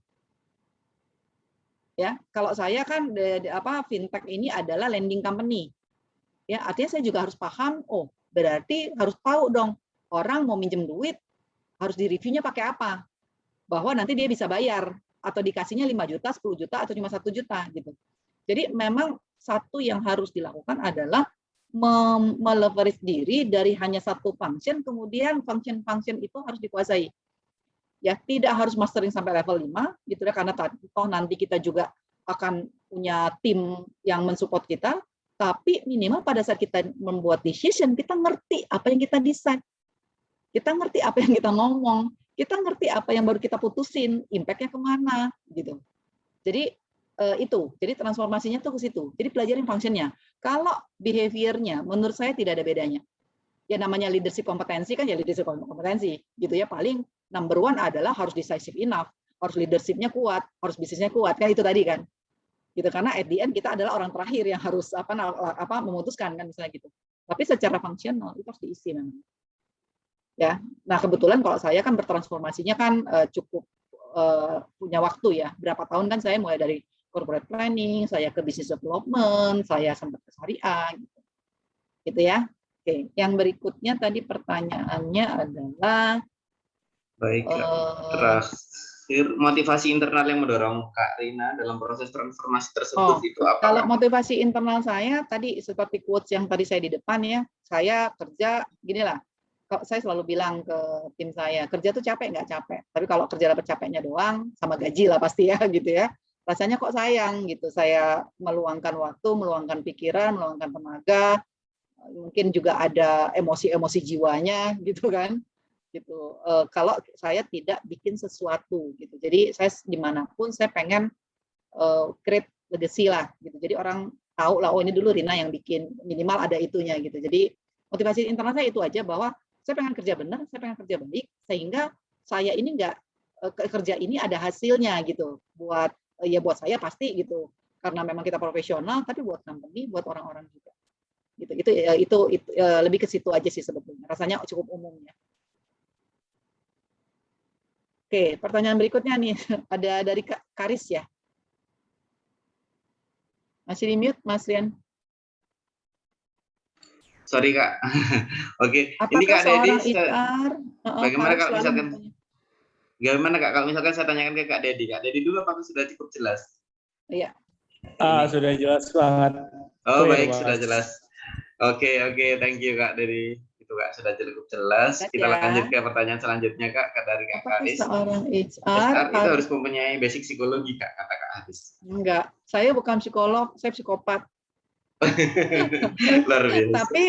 Tapi apakah saya sempat dalam satu masa karir saya mendalami itu yang namanya kompetensi behavior. Pada saat itu saya ngomongnya udah sama kayak psikolog kok. Oh ini kontinum, jadi nanti behavior yang keluar ini gitu. Semua bisa dipelajari. Asal kita punya sistematika yang baik, punya kapasiti yang baik, bisa dipelajari. Dan logik gitu. Jadi tidak harus gitu ya. Yang penting adalah basicnya apa gitu.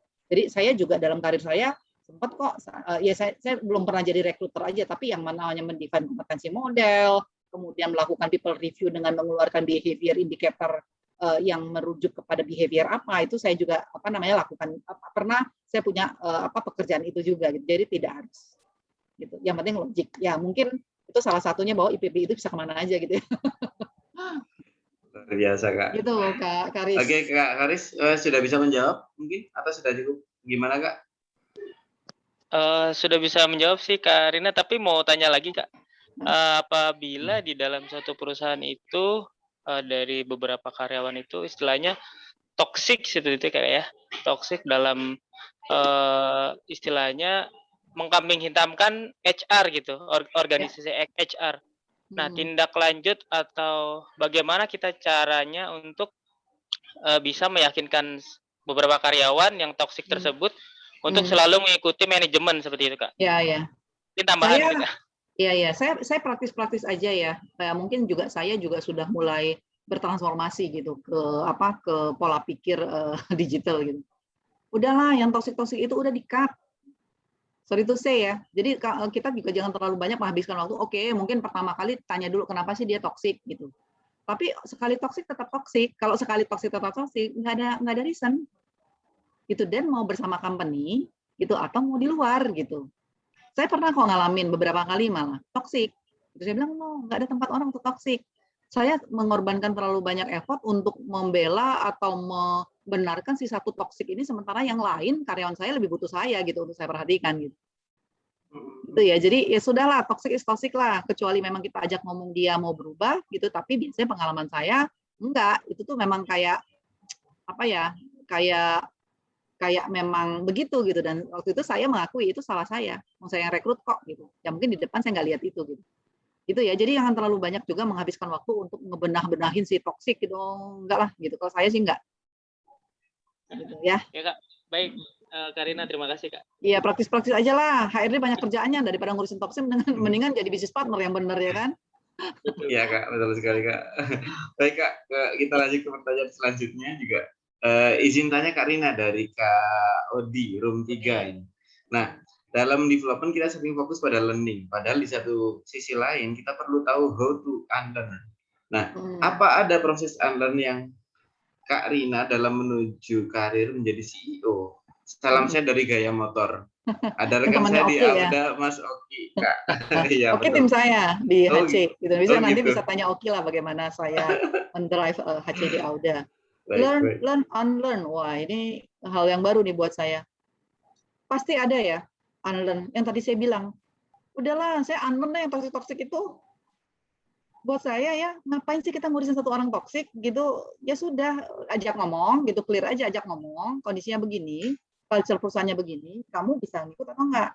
Ini saya cerita ya, milenial, memang hubungan sama milenial ini tuh agak-agak susah-susah gampang gitu ya.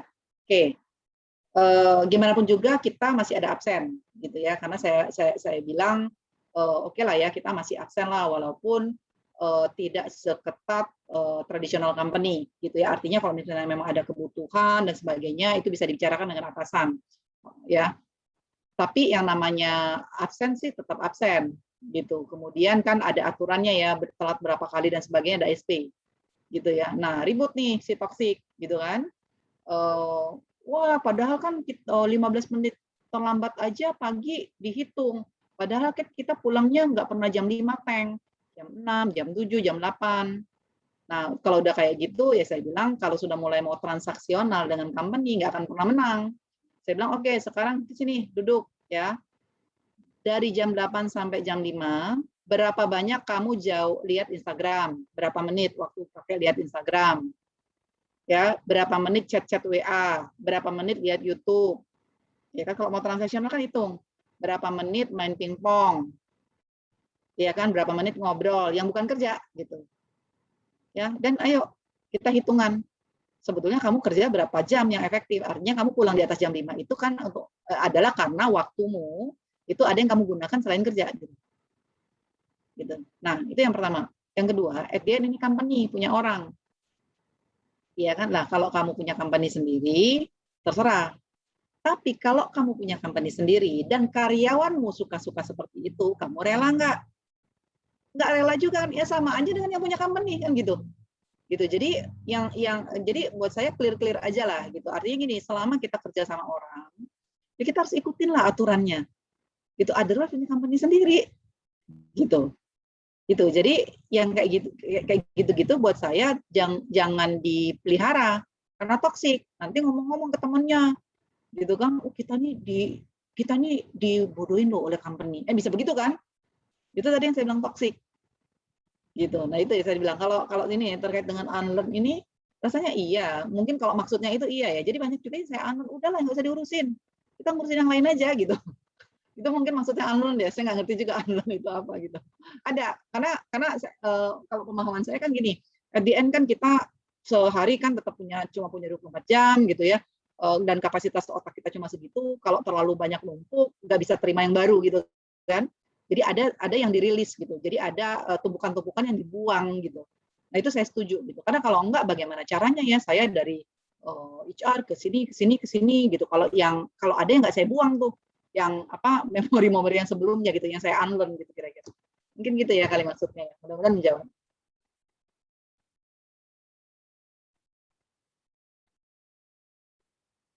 Masih di mute Kak Rian? Baik, sorry Kak. Untuk Kak Odi, gimana Kak Odi? Mungkin ada yang mau ditanyakan? Atau sudah cukup jelas? Silakan Kak Odi. Terima kasih Karina. Ya. Baik Kak. Thank you. Baik, kakak-kakak, itu tadi mungkin ada lagi yang mau bertanya, silakan. Terkait dengan apa yang sudah tadi diseringkan oleh Kak Rina, terkait dengan form HR to CEO. Ya, tadi balik ya. Kalau saya sebagai CEO gitu, apa yang saya harapkan dari HR saya gitu ya kan, pertanyaannya itu kan. Sekarang saya balik nih. Iya Kak. Tadinya saya bercerita bahwa kita sebagai HR. Saya sebagai CEO itu tadi. Gitu. Saya mau HR saya yang memang cukup agile, mengerti kebutuhan bisnis, tapi tidak harus jadi orang finance, jadi orang risk gitu ya. Malah aneh gitu kan, malah cawe-cawe itu bukan begitu gitu. Tapi HR-nya adalah memang support terhadap bisnis. Gitu yang tadi saya bilang sebetulnya kebutuhannya kita lagi apa sih gitu itu. Jadi kalau misalnya HR-nya tidak cukup agile untuk mengartikulasi kebutuhan bisnis, ya saya bilang kita tinggal HR-nya gitu, kita jalannya sendiri gitu. Nah, gitu ya. Jadi kelihatannya simple gitu ya, tapi ya memang at the end tadi HR juga harus update, satu update, yang kedua mau belajar gitu ya. Jadi sehingga solusi-solusi yang ditawarkan atau yang keluar dari HR juga update dan memang benar kepake kayak gitu-gitu ya. Ya Kak. Nah terkait dengan agile ini Kak tadi yang menarik disampaikan Kak Rina. Kak ini kan kadang-kadang di kita ini memang secara mengatur time management 24 jam yang tadi disampaikan Kakak sangat terbatas. Terkait dengan bagaimana menjadi CEO ini kan otomatis yang dipelajari sangat-sangat banyak. Terlebih yang bukan di area HR itu ya. Nah, berarti apakah memang sebagai seorang HR itu harus dalam tanda kutip mencicipi berbagai area tadi, misalkan di area planning dulu, kemudian di area performance management terkait dengan KPI, balance scorecard, atau sebenarnya tidak perlu, gitu ya? Atau bisa langsung ketika mungkin ini Kak. Ada dua ya. Sering. Satu kalau dari sisi policy saya pikir masing-masing company beda. Jadi ada company yang memang mensyaratkan pada saat seseorang menjadi CEO itu harus minimal di 2 function gitu misalnya gitu ya. Satu HR, satu finance misalnya gitu. Ada yang seperti itu policy masing-masing. Saya tahu ada yang begitu. Ada juga yang company bebas aja, yang penting dia punya kompetensinya dan punya kemampuan capability-nya, nggak harus pernah di finance, nggak harus pernah di marketing gitu ya, boleh-boleh aja gitu ya. Tapi kalau itu secara policy ya, jadi sangat tergantung company-nya karena saya tahu ada beberapa company yang seperti itu. Tapi buat saya secara praktis sebetulnya at the end ya yang lebih berpengaruh adalah memang capability ya. Salah satunya tadi kemampuan untuk belajar cepat tadi ya, karena pada saat menjadi seorang CEO itu kan yang saya bilang, nggak bisa kita jadi CEO kemudian maaf ya saya nggak ngerti finance misalnya gitu, jadi saya nggak bisa gitu ya, harus ngerti gitu karena itu bagian dari decision kita gitu. Jadi harus memang belajar cepat untuk menguasai, dan yang dikuasai itu bukan technical tacticalnya, tapi lebih ke wisdomnya, lebih ke strategiknya gitu ya. Saya juga kalau disuruh bikin apalah gitu ya, ngitung accounting itu nggak bisa gitu. Debit kredit itu saya juga nggak terlalu ngerti mana yang taruh kiri, mana yang taruh kanan gitu. Tapi basic prinsipalnya saya ngerti ya, bahwa accrue itu adalah ini, bahwa ini masuk kemana, itu secara logik paham. Walaupun saya bukan lulusan accounting misalnya gitu. Itu. Jadi basic prinsipnya harus dikuasai. Karena kan at the end kan yang namanya CEO juga pasti ada tim kan. Ada BUD-nya, ada function yang lain. Tapi kan akan sangat lucu kalau seorang CEO kemudian tidak punya logik mengenai hal itu gitu. Jadi begitu dimintakan pendapat, nah terus mau jawab apa kan kira-kira gitu kan. Gitu kan. Bu, jadi ini sebaiknya Bu ya kita apa namanya revenue ini kita akuinya kan nggak ngerti saya gitu. Gitu. Tapi minimal logik-logiknya apa namanya kita bisa kasih direction. Nanti ya mereka lah yang bertanggung jawab untuk oke secara teknisnya seperti apa. Ya. Itu mungkin jawaban saya. Baik Kak, thank you Kak. Oke. Nah, dari kakak-kakak lainnya mungkin masih ada yang mau ditanyakan terkait dengan hal yang dicita-citakan menjadi CEO ya, pasti yang ada di sini semuanya ya. Oke. Itu ada tuh dari Haidir. Dari Kak Haidir. Oh ya, ini betul Kak Haidir. CEO yang baik yang dapat dibutuhkan dalam bisnis dan cintai karyawan itu seperti apa? Oke. Oh ya Kak, silakan Kak. Ini ya. Kak. Ini jujur Li ya. Kalau kita pengen menyenangkan semua orang jangan jadi CEO. Terus terang. Gitu. Karena pasti kan nggak bisa semua orang happy gitu. Pasti ada yang melihat gila ini kejam banget gitu. Tapi satu sisi ngeliat dia wise sekali memutuskan itu. Jadi nggak bisa ada tuh yang apa namanya memuaskan semua orang gitu ya. Tapi buat saya adalah saya lakukan apa yang memang itu perlu dilakukan. Gitu ya. Ngerti ya maksudnya ya. Terutama karena saya mewakili bisnis, saya mewakili perusahaan. Ya yang dibutuhkan oleh perusahaan, bukan dibutuhkan oleh saya. Contoh, sekali lagi waktu pandemi. Itu kan gini. Pilihannya adalah kita ngekat 8 orang, menyelamatkan 50 yang lain, atau kita bareng-bareng 58 orang, kelelep bareng-bareng. Kan gitu kan? Itu kan pilihannya kan. Saya bilang nggak bisa. Ya kondisi begini, saya cut. Gitu. Sehingga yang sisanya itu bisa berjuang sehingga mengembalikan posisi semula, yang 8 itu kita bisa rekrut ulang. Gitu. Jadi memang, nah tapi saya di mata yang 8 kan pasti jelek. Ya dong? Kayak nggak berperi kemanusiaan gitu, sudah pandemi gitu ya. Gitu. Ya kan itu pilihan sulit gitu dan tidak bisa kita menyalahkan semua orang gitu. Jadi menyalahkan jangan jadi CEO lah. Gitu, karena ya saya sendiri ya tanya aja ke karyawan saya gitu ya.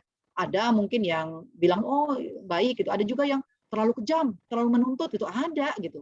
Tapi saya menuntutnya untuk apa ya, memang untuk company yang ujung-ujungnya balik untuk karyawan gitu.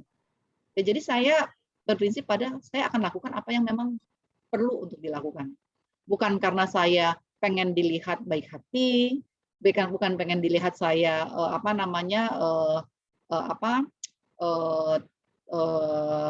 lembut atau apa gitu, nggak begitu gitu ya. Itu jawaban saya, praktis aja, saya nggak muluk-muluk. Ya, thank you Karina. Untuk Kak Haidir, gimana Kak Haidir, apakah sudah cukup jelas? Bisa di unmute Kak. Halo Kak Haidir. Oke, sepertinya sudah cukup jelas Kak. Dari pemaparan Kak Rina tadi istilah baru yang kita dapat bahwa kita ini ya, bahwa kita perlu melakukan apa yang perlu kita lakukan. Jadi nggak perlu dipikir itu ya Kak ya, orang lain ya. Iya, maksudnya nggak juga literally nggak perlu dipikir, tapi kita tahu lah semua ada risikonya. Pasti ada risiko. Semua pasti ada risiko dibenci orang ada pasti gitu. Tapi kalau saya nggak lakukan itu kan saya tidak melakukan hal yang benar gitu. Siap Kak. Hanya untuk dicintai misalnya gitu. Tapi nggak kemana-mana company-nya gitu, stagnan aja gitu kan. Baik Kak. Oke Kak, terima kasih. Kita lanjut ke pertanyaan Kak Haris. Pertanyaan Kak Haris ini pengalaman karir Kak Rina di dunia HR. Apakah ada tips untuk program-program Quick Win HR? Apa saja yang bisa memberikan impact bagi bisnis dan dilihat oleh top management? Ya, quick win HR yang bisa dilihat oleh top management. Kalau saya sekarang ya terus terang ya mungkin karena saya di company yang baru ini masalah talent memang. Bagaimana attract dan retain. Itu aja, karena at the end buat saya tidak ada talent, tidak ada orang, bisnis nggak jalan. Itu saat ini ya. Gitu. Jadi tapi itu kan mengerucut ke semuanya. Jadi kita bisa nge-track itu kan bagian bukan cuma masalah rekrutmen, masalah reward package kita kompetitif atau tidak, relevan atau tidak, sudah masuk bisa di-retain atau tidak, sudah masuk bisa di-retain atau tidak itu ada urusannya dengan suasana kerja, environment, culture gitu ya. Jadi selalu kalau saya bilang ya PR terbesar HR itu memang talent. Apapun yang kita lakukan mengarah ke sana sebetulnya. Karena talent ini kan makin lama, apalagi di industri digital gitu ya, makin lama talent ini makin direbutin. Yang kedua, memang biasanya di digital company itu nggak banyak orang, ya. Jadi hilang orang satu itu kerasa gitu, karena biasanya di digital company itu nggak yang orangnya berapa ratus gitu, enggak, memang sangat slim, sangat simple. Dan semua orang memberikan added value gitu. Jadi kalau kehilangan satu itu kehilangan sekali gitu, bisa timpang gitu maksud saya. Gitu ya, jadi rasanya itu deh di area talent yang memang sekarang lagi benar-benar dibutuhkan gitu. Mengaca dari pengalaman saya pribadi ya, Mas Karis ya. Baik, bagaimana Kak Karis? Apakah sudah cukup jelas? Berarti itu tergantung dari bidang masing-masing ya Kak ya? Yes, betul. Lagi isunya apa di situ gitu. Misalnya, kalau misalnya kalau di manufacturing isunya lagi productivity ya productivity. Kan sekarang kan productivity ya makanya didigitalisasi, pakai tools, pakai apa gitu. Kalau di digital company seperti saya bukan masalah productivity karena sudah pakai digital memang gitu, tapi talentnya gitu. Bagaimana attract dan retain gitu, ya. Makasih Karina, terima kasih. Yuk, sama-sama. Oke, thank you Kak. Ada lagi? Kemudian ada lagi dari kakak-kakak yang lain. Yang mungkin lain? ada pertanyaan, silahkan Kak. Oh ini ada baru lagi. Oh bukan. Ya, siapa lagi Kak yang mungkin mau menanyakan terkait dengan apa yang sudah kita bahas ini? Ya, sambil nunggu tadi saya kasih slideshow ya, yang digital footprint mungkin bisa dilihat-lihat saja. Baik. Ini ada beberapa gitu ya, vision, action, vision. Inilah women leaders, gini-ginilah ya.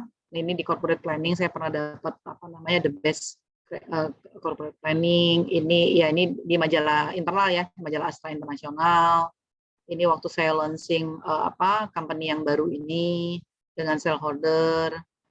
Ya ini beberapa lah kegiatan di asosiasi. Ini tim saya. Ini acara-acara internal. Kemarin di SWA yang terakhir digital transformasi dari Astra Financial, di internal Fit Group Magazine, kemudian juga karena saya cukup aktif di asosiasi gitu ya, saya juga menjadi pembicara di beberapa event-event seperti itu. Ya itu saja teman-teman, silakan kalau masih ada diskusi atau pertanyaan, otherwise mungkin kita bisa akhiri. Baik Kak, thank you, sangat luar biasa sekali profilnya Kak Rina ini. Kita sangat beruntung ya hasil ada pemateri dari Kak Rina yang bersedia untuk sharing session dengan kita ya Kak ya. Oke. Ada pertanyaan nih kalau disuruh memilih lebih nikmat mengurusi bisnis atau human.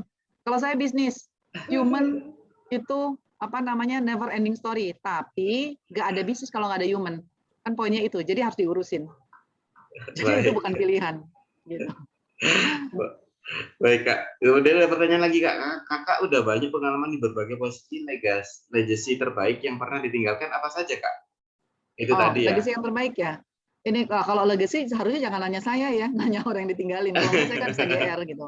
Tapi saya cukup happy kayak misalnya di company saya terakhir saya mendevelop yang namanya role corporate planning gitu. Jadi ya itu tadi termasuk ada salah satu saya mendapatkan award itu the best chief corporate planning officer seperti itu gitu. Jadi itu salah satu legacy saya lah. Gitu. Ya yang berikutnya ya ini mendevelop Auda dari zero ini buat saya juga satu legacy ya. Jadi ya selalu yang pertama kalau nanti pun CEO-nya ganti orang akan ingat ini kan dulu yang bangun atau yang mendevelop Rina gitu. Kira-kira itu. Oke Kak, thank you Kak. Kemudian itu selanjutnya ada dari Kak Mutia. Karina, next week kapan kita bisa lunch bareng? Thank you ya for sharing kami di sini. Iya, ada Kak Mutia. Oke, kemudian ada selanjutnya ada Kak DS. Mengubah mindset HR yang masih iya. Ya, bisa memiliki mindset. Yes. Ini benar ya kan yang tadi saya bilang ya. Saya ngomong gini juga karena saya bagian dari HR gitu. Inilah HR harus move on. Gitu ya, harus agile. Jangan lagi tadi basicnya tadi yang saya bilang, jangan lagi megangin oh saya rekrutmen kriterianya ini itu gitu. Lihat bisnisnya butuh apa gitu ya. Jadi kalau yang kayak gitu-gitu kita tidak cukup agile, kita tidak cukup open minded untuk merubah gitu. Memang benar sih kita HR kan kita yang paling tahu gitu ya, benar kita yang paling tahu gitu. Tapi kalau yang kita tahu itu sudah tidak relevan, ya please gitu. Jangan kekeh-mekeh kira-kira gitulah. Gitu ya. Yang performance management ini kurva normal gitu misalnya gitu ya, nggak kepake sekarang misalnya gitu ya di industri tertentu. Wah, kita pegangnya ini adalah reward base-nya adalah yearly, nggak kepake di industri tertentu, nggak kepake. Kita harus merubah diri gitu. Otherwise kita nggak dapat orang gitu, nggak dapat orang bagus ya, nggak dapat orang bagus gitu, dapatnya sisa-sisa gitu. Itu ya. Jadi memang kata-katanya tuh itu tadi ya, kita memang harus merubah diri, harus merubah mindset, harus open. Itu jangan malah jadi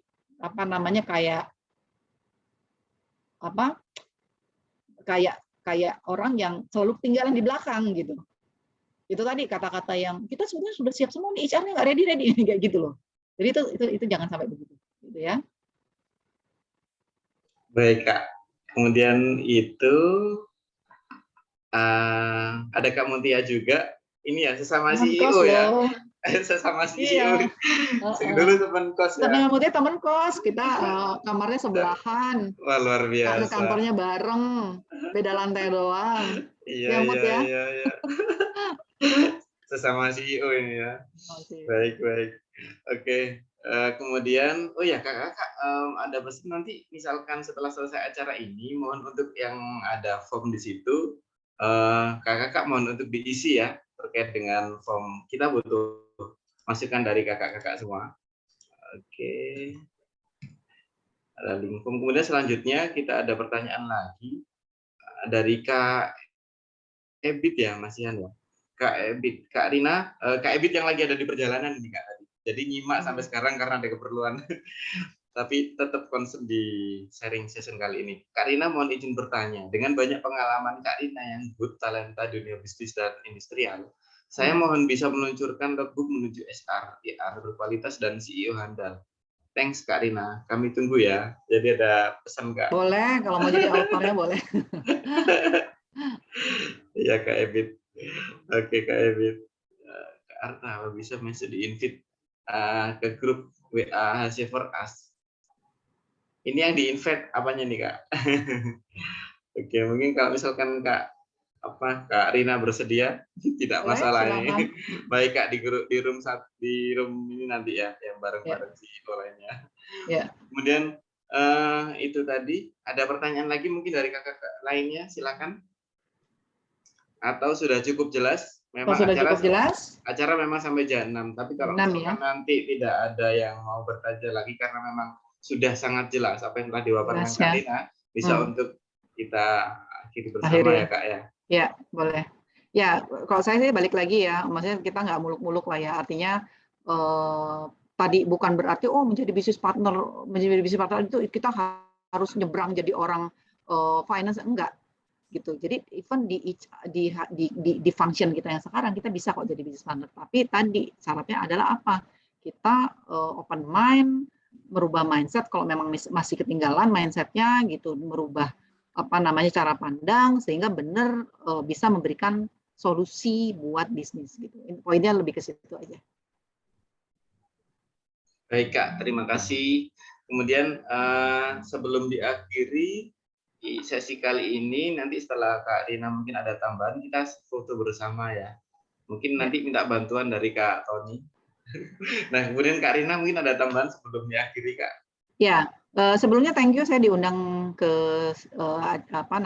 webinar ini gitu ya. Saya happy untuk sharing karena menurut saya walaupun saya sudah meninggalkan HR lebih dari hampir 10 tahun yang lalu gitu, tapi buat saya darah saya awalnya tetap HR gitu, dan saya benar-benar pengen teman-teman HR ini juga improve gitu, karena tadi kalau dari sisi CEO melihat HR banyak hal yang memang saya berharap gitu sebetulnya gitu, dan sekali lagi kalau HR-nya nggak berubah, nggak punya agility, bahwa ya bullshit lah bahwa kita mau jadi bisnis partner itu jadi kenyataan, kira-kira seperti itu. Dan satu lagi bahwa dari HR ke CEO itu sangat mungkin saya contohnya gitu ya, jadi tidak ada hal yang bisa ya semuanya akhirnya adalah capability itu dari HR pun kita bisa. Itu aja tambahan dari saya Kak Rian, thank you. Baik Kak, terima kasih banyak atas waktunya di kesempatan kali ini Kak. Kakak sudah bersedia mengisi di event HR for Us. Nanti misalkan ada kesempatan lagi, semoga berkenan ya Kak ya ngisi di acara kita lagi. Ya silakan. Oke Kak. Nah, sebelum kita akhiri, kita mari foto bersama. Kakak harap untuk videonya di on kan? Oke. Sudah on semua? Oke. Kalau sudah on, kita sambil ini. Saya foto dulu ya. 1, 2, 3. Oke, saya isi di room yang selanjutnya.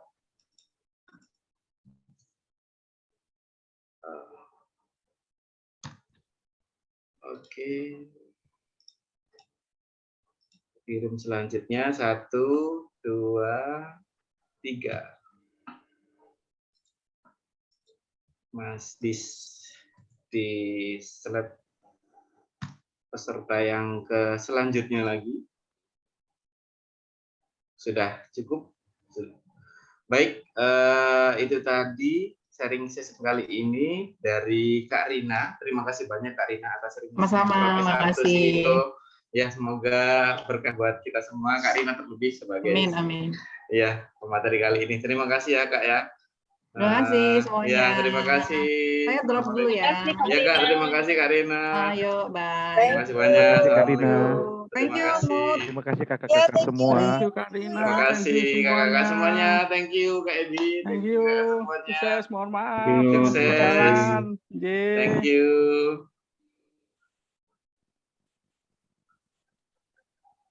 Oke. Ternyata bisa. Oke, thank you.